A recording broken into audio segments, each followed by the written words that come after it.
By the 6th grade, we moved back to Yreka from Medford, and I remember being excited because we were going to be living closer to our best friends, Paul and John.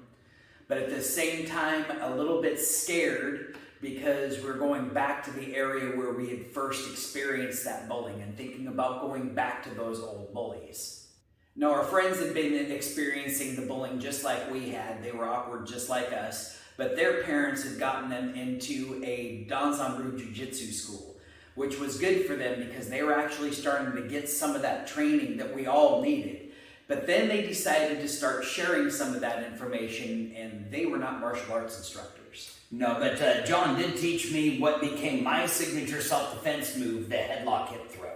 And, you know, I was small and, like he said, awkward. So most of the time when I did the hip throw, I wouldn't do it properly. You're supposed to stay on your feet. But I would usually fall over on top of the person with my heavy backpack on. So maybe that was a little bit of an added advantage for me. It was the very first year we had moved back to Yreka. It's one of our major bullies that we had dealt with the entire time. His name was Chris. And I just started learning the clarinet. I had my clarinet with me. I was hanging out in front of the school. Here comes Chris. He starts yelling at me, pushing me, shoving me, and eventually he knocks that clarinet out of my hand. So I reach up, I grab him by his neck, and I throw him right over my hip, and I land on top of him, and I just start squeezing. And I remember a teacher had walked out to break us up and was even trying to pull us apart. But I was seeing red. Anger had completely taken control of me, and I had this vice grip around the kid's neck.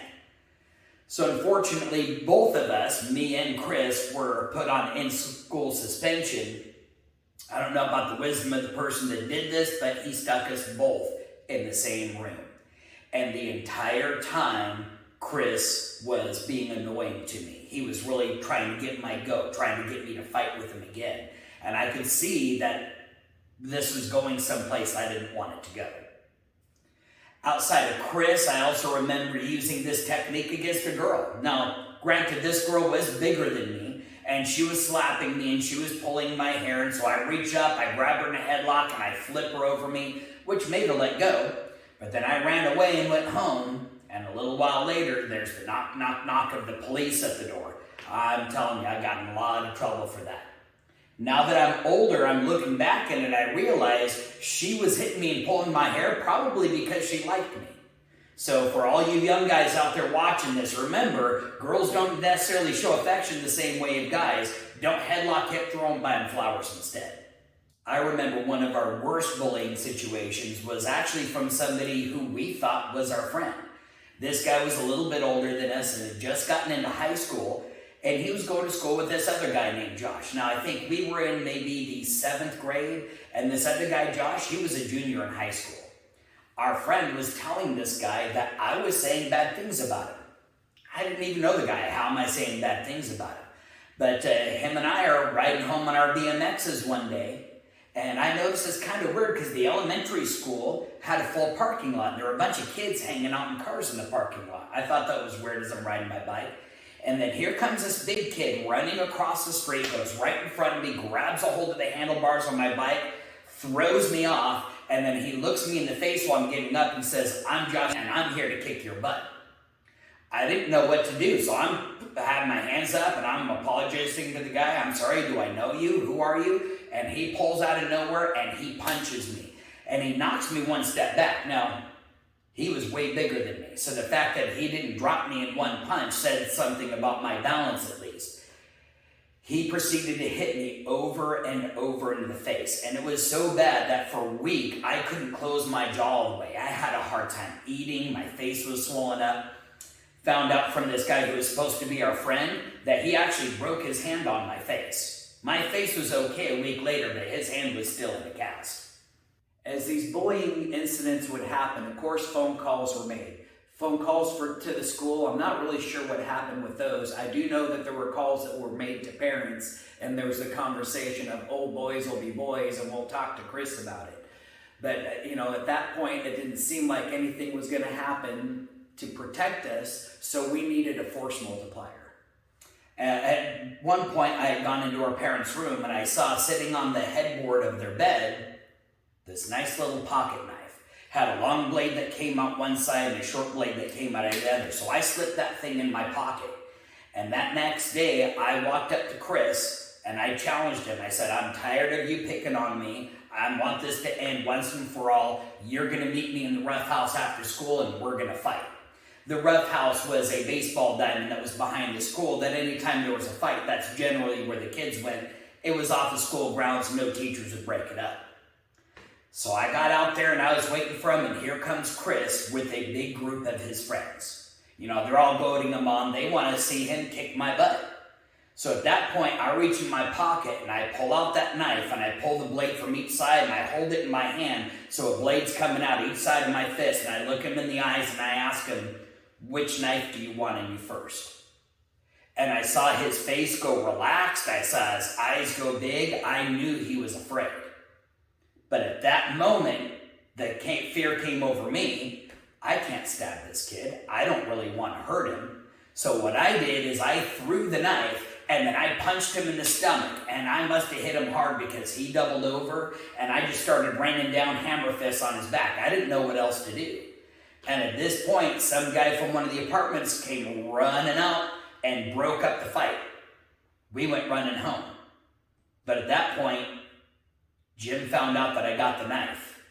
And it was his dad's knife from when his dad was in the Navy, and his dad had just recently passed away. So I got in a lot of trouble for that. Along with that, he had gotten rid of our force multiplier. So we watched enough Kung Fu theater, we were hanging out in the garage, and we saw the materials that we needed to make our own homemade nunchucks. And we tested them out, had a really strong rope, we had trees or whatever that we beat it against, and just to make sure that it would work. It was just a cool toy to us at the beginning. But we started taking that in a backpack. He would have it or I would have it. Just one of us would have these nunchucks as kind of that security. If anything happened, we could rely on these, we would hope. That gave us kind of this false sense of security, because one day I had the bravado of taking a thumbtack and putting it in one of my bullies' chairs. And this was a prank that was going around the school. I had seen it done. That's how I came up with the idea. And the idea was they'd sit on that thumbtack, it'd get stuck in their butt, they'd scream out in pain, and everybody'd laugh. Well, in this particular case, the bully came into the classroom. He was hopping from chair to chair, putting his knee in the chair and just hopping over him. And he got to his chair, put his knee in the chair right on top of the thumbtack, which of course hurt him immensely. He started screaming out in pain, trying to get this tack out of his knee. And I just, for some reason, thought that was incredibly funny.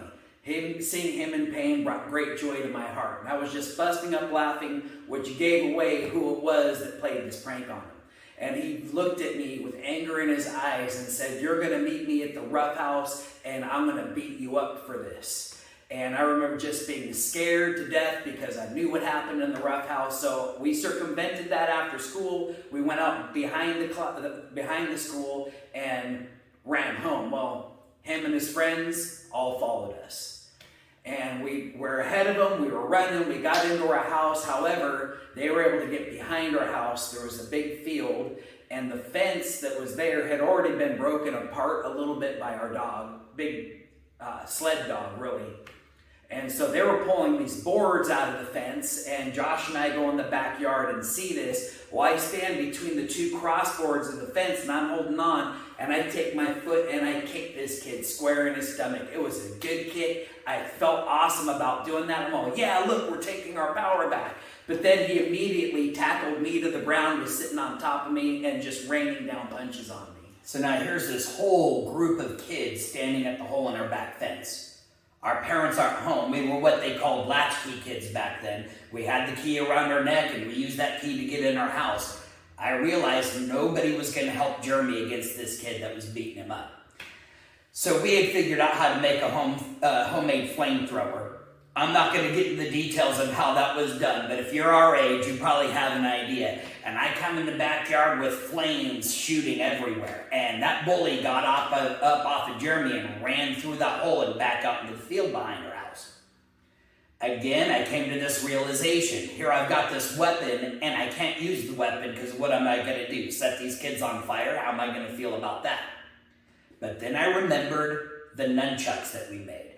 And while you put a gun in somebody's hand, they might not shoot them. You put a knife in somebody's hand, they might not stab somebody. You put a stick in somebody's hand, they sure will beat the hell out of somebody. So I grabbed those nunchucks, went up to the kid that had tackled him, and I hit him hard over and over again across the ribs with those nunchucks. At that point, he's backed off, and one of the other kids grabs one of the broken boards and raises it above his head, and he starts coming at me. I've got this chain weapon in my hand. I am obviously not trained in how to use that weapon, so I realized quickly I can't do anything with this nunchuck against that board. I've got adrenaline pumping through me. I drop the nunchuck, I grab another board, and I start charging at him instead. And I hit that board that he had so hard that it knocked him flat on his butt. And I just kept raining down blows on the board, luckily, not on him. But at that point, all of those boys realized that we were more crazy than they wanted to deal with, and they all ran out and went home. We experienced success with that incident. We had this homemade weapon, and we were able to finally scare the bullies off. They ran away from us for the first time ever. So we knew this was something that worked, and of course, the next day we wanted to have them with us because we were afraid, hey, something's going to happen from this because we actually hurt these guys. They're going to be angry with us. And so we ended up taking them to school again. Josh had them in his backpack. And, we were being dumb, going around showing all of our friends, hey, look what I brought to school. And I'd have it in my little jean jacket in the pocket. Eventually, I'm sitting there in class. Principal comes up, says, hey, Josh, we need to look in your locker. Open up the locker. There's my nunchucks. I don't know if it was one of our friends that had told on me. But when we got to the office, I found out that the kid that I had hit in the ribs, I had cracked his ribs. He was in a lot of pain from what I had done. The worst part was in the principal's office, as the principal is explaining to me about this kid I hurt, there's a police officer there from Wairika Police Department.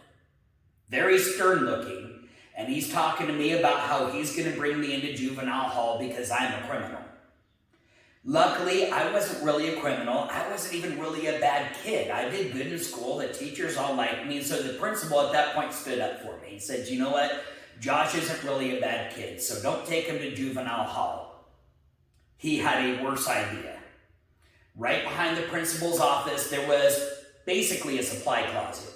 About 8, maybe 10 feet up. I don't know, it was pretty short. Right at the top of the wall is this little window that he made sure was propped open, so that I could hear wall ball being played right outside my little cell. Our favorite game. I was stuck for a week in this little office behind the principal's office. Stuck doing my homework, not interacting with anybody but the principal. Principal would walk in with whatever work my class was doing, says, here, you got to figure it out on your own. Principal would walk in with my tray for my food. Here, you got to eat it all on your own. So I, in essence, was stuck in a jail cell without really being stuck in a jail cell. But this really kind of gave me the thought of, okay, well, there are consequences to using your self-defense, even if you're successful in your self-defense. Pretty much that incident had caused the bullying to stop. On top of that, shortly afterwards, I discovered cross-country and track. I remember hearing about cross-country and what? You can run on trails for competition. This is what I do all day long anyhow. I love that. So I did really good on the cross-country team and the track team. And that just so happened, Chris, one of our biggest bullies, was on that team. And I don't know if it must have been because we were teammates. Maybe it was because we had beat him as a bully already. Maybe it was a combination of both. But he would start having conversations with me while we were in team events. And I'm going, well, this is kind of weird. This guy used to always beat me up, and he never really liked me. Why is he treating me like a friend? So I quickly realized, oh, well, it was because we're on a team together. Now, Chris so happened to be the fastest person on the track team. There's no one on the team that could run 100 meters faster than him, including me. And I came to this realization that when he was chasing me home from school, I was always faster than him. And maybe it was because I had a head start, or maybe it was because really you do run faster scared. And besides that, I was having a lot of fun earning ribbons at these events and eventually getting into long distance running. And in the 8th grade, I ran the Parablossom. 12 miles in the 8th grade, which I remember to me was my first experience in I can make my body my slave. I can do whatever I want. So now at this point, we come to this conclusion of, you look at the previous video, the one that we did last time about us being in grade school was a really good point as to why bullies bully and why we eventually turned into bullies. What we start learning from this lesson from our period of time is, how do you defeat a bully? Now there's a couple of ways that we tried. One way was by making friends with our bullies. That was, I feel, the best way to defeat the bully. You make them your friend, they're not bullying you, and a lot of times they stop bullying other people because they got somebody that likes them now. The other way was avoidance, which worked for us sometimes, but other times the kids would just follow us. We were small, they were faster than us. The third way, this comes back to what we brought up with Master of the Way. It's better to be a warrior working peacefully in the garden rather than a gardener thrust into the midst of a war. You might follow the path of peace and you might constantly choose the path of peace, but if others will only choose the path of war, you may not have any other choice. You better be prepared for war.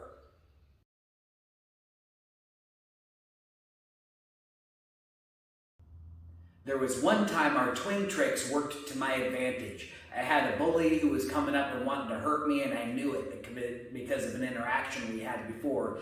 And so when he approached me and he was calling me Jeremy, I told him, oh, wait, you got the wrong person. I'm Josh. Jeremy already went home. And he just took that. He didn't realize, oh yeah, we usually walk home together. But he just walked off, and I'm all, wow, I can't believe that actually worked. I have a tale for you about mistaken identity.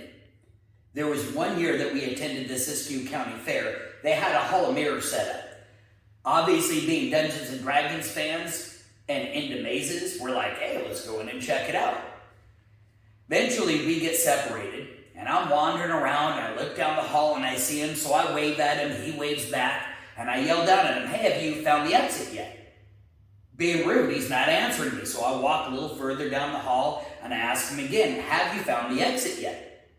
It was at that moment I realized I was talking to my own reflection.